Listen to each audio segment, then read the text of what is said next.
हत्या, अपहरण, लूट, बलात्कार की अनंत असंख्य कहानियां 90 के दशक में गढ़ी जाती थी। और वैसे ही अपराधियों को चुन चुनकर राष्ट्रीय जनता दल ने अपने यहाँ भर्ती प्रतियोगिता प्रारंभ की। गैंग्स ऑफ राष्ट्रीय जनता दल। गैंग्स ऑफ राष्ट्रीय जनता दल क्यों?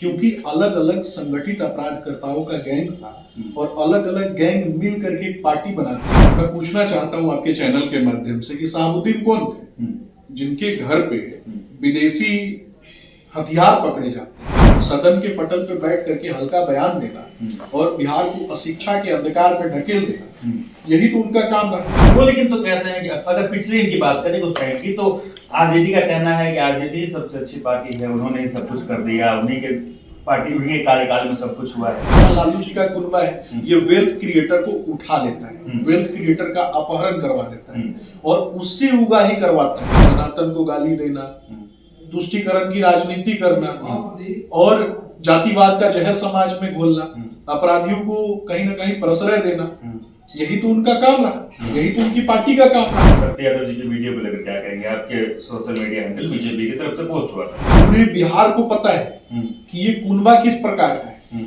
ये पूरा का पूरा कुनबा ही भ्रष्ट कुनबा है। पिछले 2-3 दिनों से आरजेडी के लिए काफी गर्मागर्म माहौल रहा है। एक तो बीजेपी एक वीडियो पोस्ट करके माहौल गर्म कर देती है, यानी शक्ति यादव का ऐसा वीडियो आता है जो सोशल मीडिया पे एकदम छा जाता है और चर्चा फैलने लगती है कि क्या शक्ति यादव सही में उस वीडियो में है। बाकी कल सुभाष यादव आते हैं और वो एक स्टेटमेंट देते हैं कि लालू यादव के शासन में फिरौती की डील होती थी। अब इन्हीं मुद्दों पर बात करने के लिए हमारे साथ हैं बीजेपी प्रवक्ता सुमित शशांकी। सुमित जी, स्वागत है आपका। धन्यवाद। क्या लगता है डील होती थी क्या?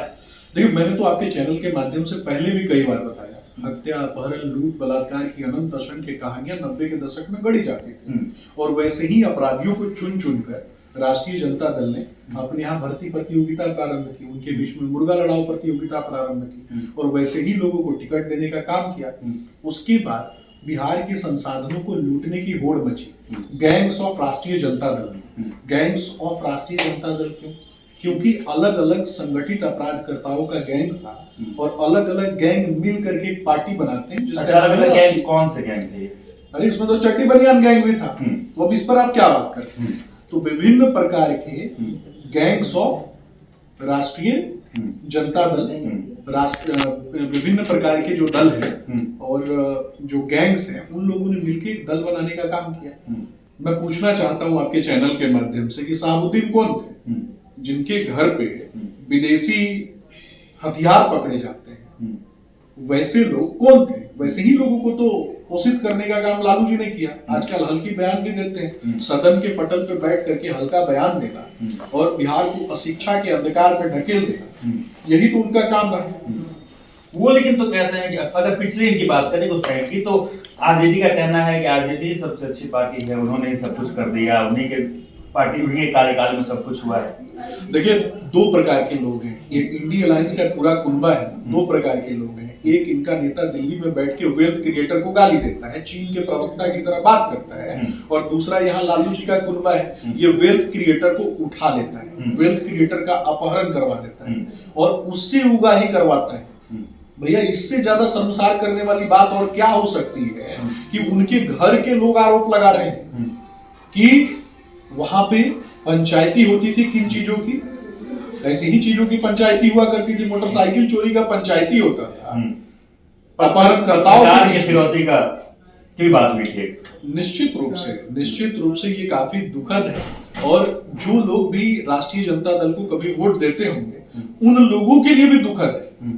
यार, तेजस्वी यादव जिनका जन्म ही अशिक्षा के अंधकार में हुआ, अपराधियों के बीच में उनको गोद में खेलना की बात करते हैं, उनके परिवार से शिक्षा विभाग उनके अंदर में रहा है। देखिए, मुझे नहीं लगता, ये बहुत हल्की बात है। आप, मुझे लगता है ना कि बहुत ही स्तरहीन इसको कहा जाता है, स्तरहीन होगा। और बिहार में जिन लोगों ने भैंसों का भूसा लूट लिया, जिन लोगों ने न जाने कितने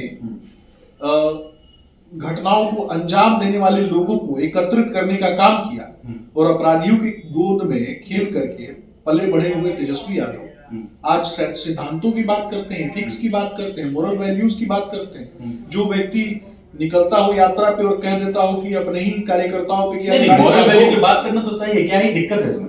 मैं वही पूछ रहा हूँ ना, मोरल वैल्यूज की बातें करना और मोरल वैल्यूज को इम्प्लीमेंट करना, इन दोनों में काफी का अंतर होता है। इनका तो शिक्षा मंत्री ज्ञान देता था, किस चीज पे, तो रामचरितमानस पे ज्ञान देता था, बताता था कि मदरसा में लिखा गया है। ये भी पूछना चाहता हूं ना मैं, सनातन को गाली देना, तुष्टीकरण की राजनीति करना और जातिवाद का जहर समाज में घोलना, अपराधियों को कहीं ना कहीं प्रश्रय देना, यही तो उनका काम रहा, यही तो उनकी पार्टी का काम रहा। इससे ज्यादा मुझे लगता है कि गिरी हुई बातें और कुछ नहीं हो सकती। शक्ति यादव जी की वीडियो को लेकर क्या कहेंगे? आपके सोशल मीडिया हैंडल बीजेपी की तरफ से पोस्ट हुआ था। देखिए, मैं बहुत ज्यादा, मुझे लगता है ना कि बहुत ज्यादा बात करने की आवश्यकता नहीं है। पूरे बिहार को पता है कि ये कुनबा किस प्रकार का है। ये पूरा का पूरा कुनबा ही भ्रष्ट कुनबा है और भ्रष्टाचार से लेकर के, मैं बार बार कहता हूं कि अपराधियों की जमात को इकट्ठा करने का काम इन लोगों ने किया। तो अपराधियों की जमात का अर्थ क्या होता है? अपराधियों की जमात का अर्थ तो यही होता है ना। अब दिल्ली की बात कर लेते हैं। 27 साल बाद सूखा खत्म हो गया, आपकी सरकार आ गई, अब केजरीवाल कहाँ जाने वाले? देखिए, केजरीवाल जी कुछ दिन पहले कहते थे कि प्रधानमंत्री नरेंद्र मोदी जी को 2 जन्म लेना पड़ेगा तब वो दिल्ली से उनको हटा पाए। केजरीवाल जी कहते थे कि दिल्ली के मालिक हम हैं। मालिक वो नहीं है, जनता जनार्दन। ऐसे ही जनता के साथ ही जो जनार्दन शब्द लगा है, जनता ही भगवान है और उस ईश्वर के लिए कहीं ना कहीं हम सेवा करते हैं। जिस व्यक्ति को यह आभास है वह उसी को जनता जनार्दन अपने माथे पे बिठा के रखती है, अपना बेटा मान के चलती है, अपनी सेवा करने के लिए चुनती है। लेकिन जो जनता जनार्दन का मालिक बनने की बात करता है, जो जनता जनार्दन को लूटने की बात करता हो, बच्चों की कसम खा लेता हो और उसके बाद गठबंधन कर लेता हो कांग्रेस पार्टी के साथ, और मैं पूछना चाहता हूँ, कुछ ऐसा काम किया होगा तभी तो 2 टर्म हो रहे हैं वहां पर। झूठ बोलना, जोर से बोलना, बार बार बोलना, ये कांग्रेस का काम है और झूठ बोल के आगे बढ़ जाना ये केजरीवाल का काम है, ये तेजस्वी यादव का काम है।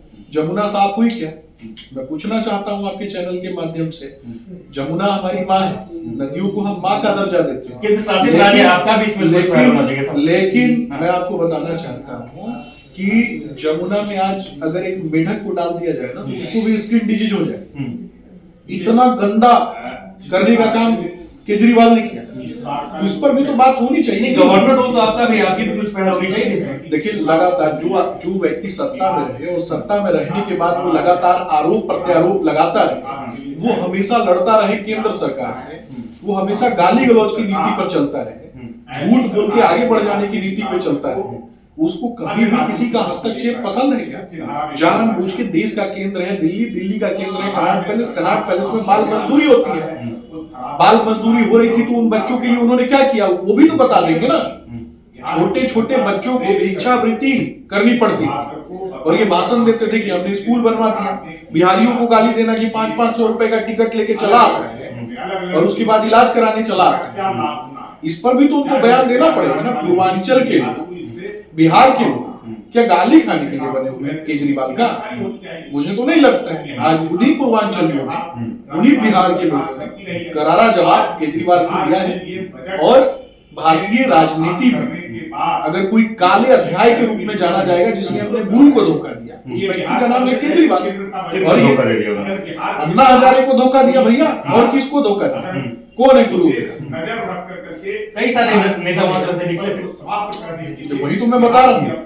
बाकी लोगों ने कब जाके धोखा दे दिया? अन्ना हजारे को। लेकिन अन्ना को आगे बढ़ा के, अन्ना की नीतियों का अनुकरण न करके, राज्य के लोगों को झूठ बोल के, उन वादों को पूरा नहीं करके, इन्होंने पूरे बिहार को, पूरे दिल्ली को चौपट करने का काम किया। चलिए, तो इनका कहना है कि सुभाष यादव का जो बयान आया था कि क्या लालू यादव के शासन में फिरौती होती थी, तो इनका कहना था कि उस टाइम में साइकिल चोरी की भी डील और बाइक चोरी की भी डील वहां सीएम आवास से होती थी। साथ ही उन्होंने केजरीवाल के बारे में कहा कि केजरीवाल ने का जो अध्याय था, जो शासन था, वो काला अध्याय के तौर पर जाना जाएगा, क्योंकि उन्होंने पूर्वांचल वाले को भी गाली दी है, बिहार वासियों को गाली दी है और इसी पूर्वांचल के लोगों ने उनको उनका जवाब दे दिया है। बाकी इन सारे मुद्दों को लेकर आप क्या कुछ कहते हैं कमेंट बॉक्स में जरूर लिखें और देखते रहें।